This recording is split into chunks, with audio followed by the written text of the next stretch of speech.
ये कैसी बात आप कर रहे हैं? ये कहीं बेईमानी लग रही है। राष्ट्र नहीं, जौनपुर में कोई शक्ति प्रदर्शन नहीं है।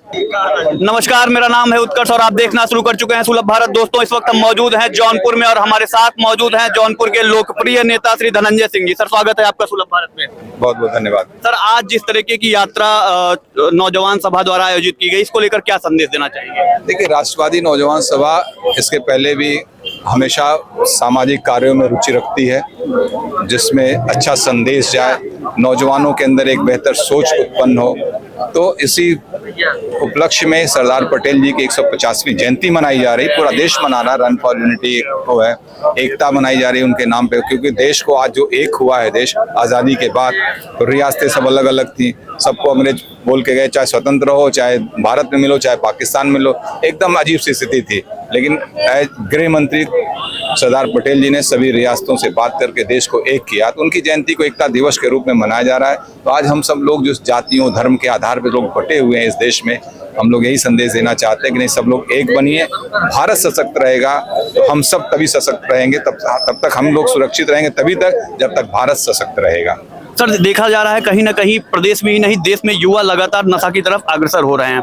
नशे को लेकर के एक मैसेज आपने मंच के माध्यम से देने की कोशिश की, जिसमें आपने मुख्यमंत्री और प्रधानमंत्री से भी आह्वान किया कि नशे के ऊपर लगाम लगाई जाए। लेकिन कहीं ना कहीं ये देखा गया है कि चाहे कोविड हो या अन्य समय हो, नशे के ही अर्थ पे अर्थव्यवस्था चल रही है, नशे के आधार पर अर्थव्यवस्था इस देश की चली।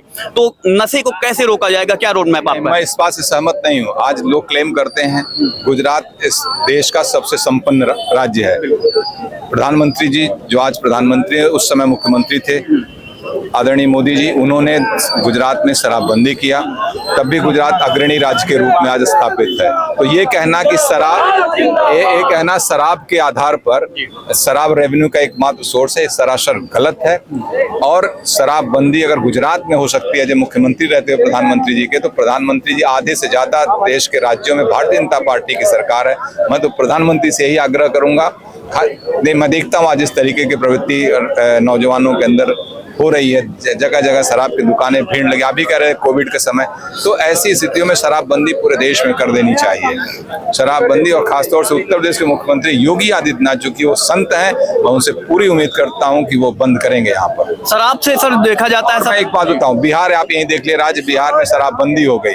शराबबंदी के बावजूद बिहार तरक्की के रास्ते पे रहा। 90 के दशक में बिहार की क्या स्थिति, आज बिहार में इंफ्रास्ट्रक्चर डेवलप हुए, तमाम चीजें, कॉलेज, स्कूल, हॉस्पिटल सब बने हैं, रोड्स अच्छी बनी है, पावर की स्थिति ठीक हुई है बिहार में। तो क्या शराबबंदी से कोई फर्क पड़ा? तो ये कहना केवल शराबबंदी से, इसका मतलब हम गलत दिशा में जा रहे हैं। सर, जिस तरीके से आज बारिश भी हो रही थी, इसके बावजूद भी एक बड़ा जनसमूह, एक बड़ा हुजूम आपकी यात्रा में सम्मिलित हुआ, इस जनसमूह को क्या संदेश रहेगा? नहीं, हमारी यात्रा में नहीं सम्मिलित हुआ, उन सभी की यात्रा थी।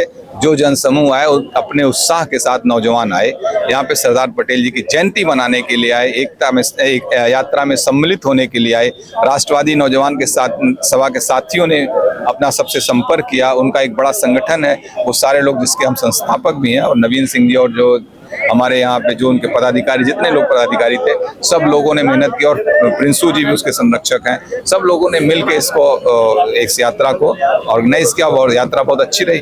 बारिश हो रही थी, एक समय लग रहा था कि पता नहीं लोग भीड़ में आए, लेकिन मैं देख रहा हूँ कि जिस उत्साह के साथ लोग आए यहाँ पर, न पानी का डर, न किसी चीज का, न कीचड़ का डर। लोगों के कपड़े देखिए, लोग, ये उत्साह है, ये देश के जो हमारे उन महापुरुषों के प्रति लोगों का सच्ची श्रद्धांजलि और समर्पण है कि नहीं, अगर आपने जो हमारे लिए दिया है, हम आपका पूरा आदर और सम्मान करते हैं, और सदियों तक ये भारत की पीढ़ी आने पीढ़ी दर पीढ़ी लोग आपका आदर और सम्मान करते रहेंगे। सर, बारिश, बेमौसम बारिश हो रही है, आप घर से निकले होंगे, आप देखते होंगे, क्योंकि आप का गृह क्षेत्र गांव में ही है, आपका घर है। आपने देखा होगा कि तमाम किसानों की फसलें बिल्कुल सो गई हैं, धराशायी हो गई है।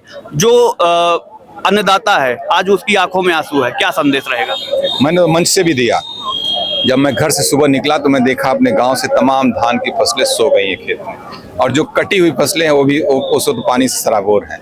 तो मैं जरूर मुख्यमंत्री से कहूँगा, आपके माध्यम से, आप लोग मीडिया के साथ ही आपकी बातें पहुँचती हैं, माननीय मुख्यमंत्री जी इसके लिए कमेटी गठित करके जिले वाइज सारे असेसमेंट करा लें। किसानों की जो क्षति हुई है, क्षतिपूर्ति दी जाए किसानों को। सरकार इसीलिए होती, सरकार को किसान को, अन्नदाता को हर हाल में खुशहाल रखना होगा। सर, आज आप यहाँ पर एक बड़े जनसमूह के साथ उपस्थित हैं।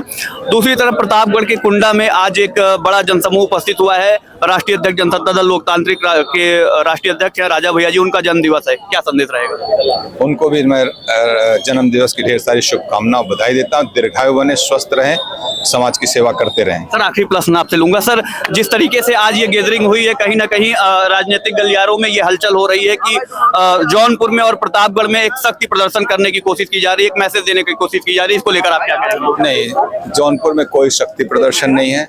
जौनपुर में एक हमारे स्वतंत्रता संग्राम सेनानी जिन्होंने राष्ट्र बनाया, उनके प्रति हमारा आदर और समर्पण का भाव जो है, हमने वो यहाँ लोगों ने दर्शाया। यहाँ कोई शक्ति प्रदर्शन और शक्ति प्रदर्शन अपने राष्ट्र में एक महापुरुष के जन्म दिवस के अवसर पर ये कैसी बात आप कर रहे हैं? ये कहीं बेईमानी लग रही है। राष्ट्र पुरुष के प्रति, लौह पुरुष सरदार वल्लभ भाई पटेल के प्रति जनपद के लोगों ने अपनी श्रद्धांजलि अर्पित किया, अपना प्यार, अपना समर्पण उनके प्रति दिखाया। सर जौनपुर की ऐतिहासिक धरती से देश के युवाओं को क्या संदेश रहेगा? युवा स्वस्थ रहें, युवा नशे से दूर रहें, युवा राष्ट्र के निर्माण में अपनी भूमिका अदा करें। बहुत बहुत धन्यवाद सर अपना कीमती समय देने के लिए।